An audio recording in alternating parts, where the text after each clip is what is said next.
وقد قال الله تبارك وتعالى في كتابه الحكيم قل يا أيها الناس إني رسول الله إليكم جميعا الذي له ملك السماوات والأرض لا إله إلا هو يحيي ويميت فآمنوا بالله ورسوله النبي الأمي الذي يؤمن بالله وكلماته واتبعوه لعلكم تهتدون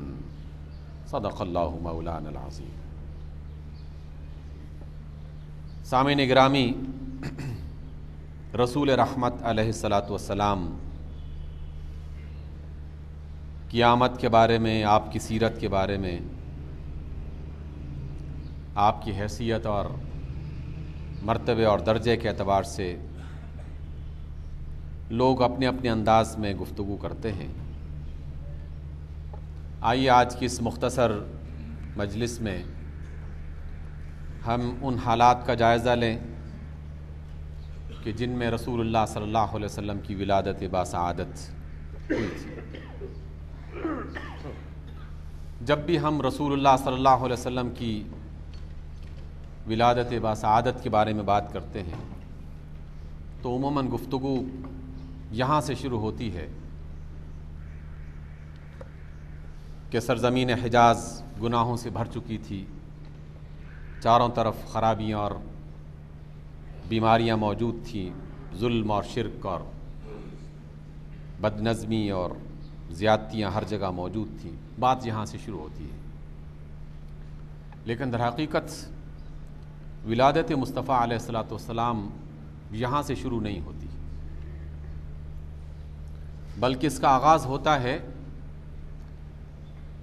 اس وقت کی دنیا میں موجود ایک بہت بڑی قوت کے عزائم سے،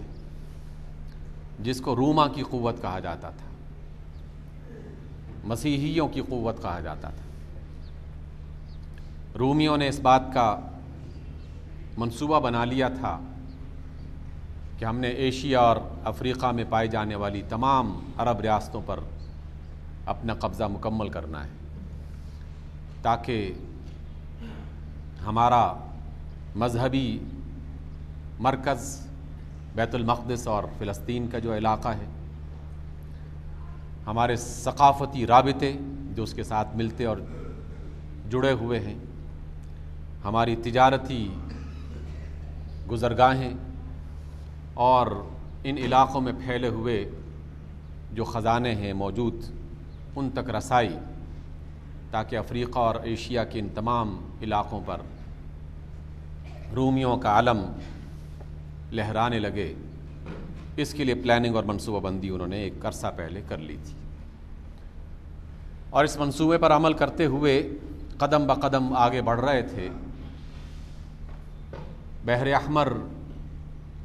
پر انہوں نے اپنے بحری سفینے بھیج کر اہم مقامات پر قبضہ جما لیا تھا۔ اس کے بعد حبشہ کی مسیحی حکومت کے ساتھ مل کر ایشیا میں پائے جانے والی ریاستی سرحد اور ایک بہت ہی اہم ترین گزرگاہ یمن پر رومی حکومت کا پھریرا لہنانے کا اہتمام کیا گیا۔ ابرہہ الاشرم ایک سمجھدار، زیرک، چالاک قسم کا آدمی تھا۔ اس کو حبشی حکومت کی مدد کے ذریعے سے یمن کا وارث اور اس کا حکمران بنا دیا گیا، اور پھر سازشیں مسلسل آگے بڑھتی ہیں۔ ابرہہ الاشرم نے اپنے دوستوں کے ذریعے سے اور رومی حکومت کے ارادوں کی بنیاد پر ایک بہت ہی بڑے کلیسے کی بنیاد رکھی، اور چاروں طرف اعلان کر دیا کہ اب عبادتوں کا، تجارتوں کا، ثقافتوں کا مرکز سرزمین حجاز نہیں بلکہ یمن کی سرزمین بنے گی۔ اس لیے اب کسی کو مکہ کی طرف جانے کی ضرورت نہیں ہے، یمن میں ہم نے جو مرکز بنایا ہے، تجارتی میلے یہیں لگنے چاہیے، ثقافتی ورثے یہیں پر ہونے چاہیے، اور مذہبی رسومات بھی اگر کسی شخص نے ادا کرنی ہے تو اس کا مرکز بھی یمن ہونا چاہیے۔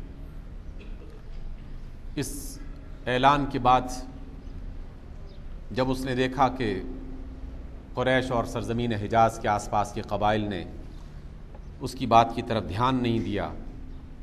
اور توجہ نہیں دی ہے، تو پھر جس طرح ہر دور میں مختلف قسم کے ظالم ہتھ کنڈے استعمال کرتے ہیں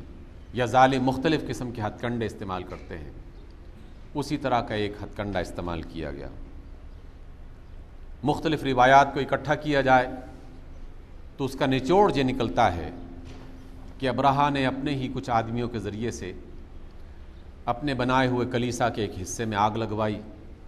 اس کی بے حرمتی کی گئی، اور پھر یہ کہہ کر سرزمین حجاز پر چڑھائی کر دی گئی کہ انہوں نے ہمارے مقدس مقام کی بے حرمتی کی ہے اور ہم انتقام لیں گے۔ اس انتقام کا نعرہ لے کر وہ قدم آگے بڑھاتا ہے اور ایک بہت بڑا لشکر جرار تیار کرتے ہوئے مکہ کی طرف رخ کرتا ہے۔ جہاں جہاں بھی اسے کوئی مزاحمت ملتی ہے اس کو کچل کر رکھ دیتا ہے، اور جب اس کا لشکر جرار بنو ثقیف کے علاقے میں پہنچتا ہے تو بنو ثقیف والوں نے اپنے مشیروں کا اجتماع کیا۔ ان کے تمام مشیروں اور وزیروں نے یہ جملہ ان سے کہا کہ دیکھو ابرہہ کا لشکر بہت بڑا ہے، اگر ہم اس کے مقابلے میں کھڑے ہو گئے تو وہ ہمارا سینڈوچ بنا دے گا، ہمیں ختم کر کے رکھ دے گا، اس لیے اس کے ساتھ تعلق کو استوار کرتے ہوئے دوستی کا ہاتھ بڑھایا جائے اور اس کے اس عزم میں، اس کے ارادے میں شریک ہو جایا جائے۔ اس بنیاد پر ابرہہ کے لشکروں کے ساتھ اور خود ابرہہ کے ساتھ انہوں نے ایک معاہدہ طے کیا اور یہ بات کہی کہ ہم آپ کو تمام سہولتیں مہیا کرتے ہیں، جسے ہم موجودہ زمانے میں لاجسٹکس سپورٹ کہتے ہیں۔ اس بات کا باقاعدہ انہوں نے اعلان کیا۔ یہ داستان آج نہیں بنائی گئی، بلکہ یہ ایک قدیم عرصے سے، طویل وقت سے لکھی گئی کتابوں میں موجود ہے کہ بنو ثقیف والوں نے باقاعدہ اس ابرہہ کے لشکر کے ساتھ معاہدہ طے کیا کہ آپ ہمیں کچھ نہ کہیں، ہم آپ کو راہداری بھی دیتے ہیں، مدد بھی فراہم کرتے ہیں، رسد بھی مہیا کرتے ہیں، اور اپنے افراد باقاعدہ آپ کو رہنمائی کرنے کے لیے، راستہ دکھانے کے لیے اور راستہ صاف کرنے کے لیے ساتھ کر دیتے ہیں۔ ابو رغال نام کا ایک فرد، اس کی سربراہی میں بنو ثقیف والوں نے ایک جماعت تیار کی جو ابرہہ کی قیادت کرتے ہوئے راستے میں مدد کرتے ہوئے انہیں سرزمین حجاز میں لے آتی ہے۔ مکہ کے قریب منا کے مقام پر وادی محصر میں پہنچتے ہیں تو ابرہہ نے وہاں پیغام بھیجا کہ آؤ مجھ سے مذاکرات کرو۔ مکہ والوں نے اپنے علاقے کے سربراہوں سے، سرداروں سے بات چیت کی، مشورہ ہوا، بالآخر یہ طے پایا کہ ہمارے سرداروں میں سب سے جو وجیح اور باوقار چہرہ ہے وہ جناب عبد المطلب کا ہے، ان کو بھیجتے ہیں ابرہہ سے بات چیت کرنے کے لیے۔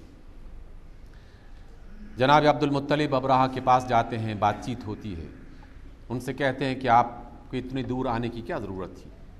کچھ تحفے، ہدیے، تحائف چاہیے تھے تو رابطہ کر لیتے، ہم اپنے بندے بھیج کے آپ کو آپ کی مطلوبہ اشیاء پہنچا دیتے۔ تو ابرہہ نے اسی غرور میں جو ہر ایک طاقتور ظالم کے ذہن میں سما جاتا ہے کہ نہیں، ہم تو تمہارے اس مرکز کو تہس نہس کرنے کے لیے آئے اور ہم اس کو تباہ کر دیں گے۔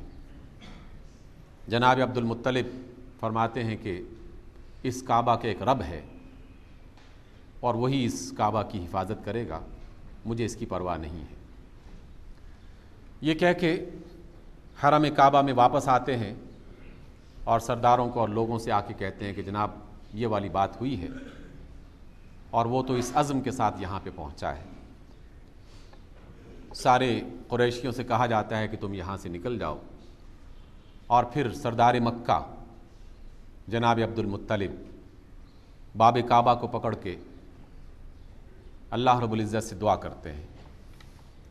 اور دعا کرتے ہوئے یہ کہتے ہیں کہ اے رب، آج کلیسا کی آل نے، صلیب کی آل نے تیری آل پر حملہ کر دیا ہے، اور اگر تو نے آج اپنی آل کی حفاظت نہ کی تو تیری آل کو کوئی نہیں بچا سکتا، اس لیے صلیب کی آل کے مقابلے میں اپنی آل کی حفاظت کر۔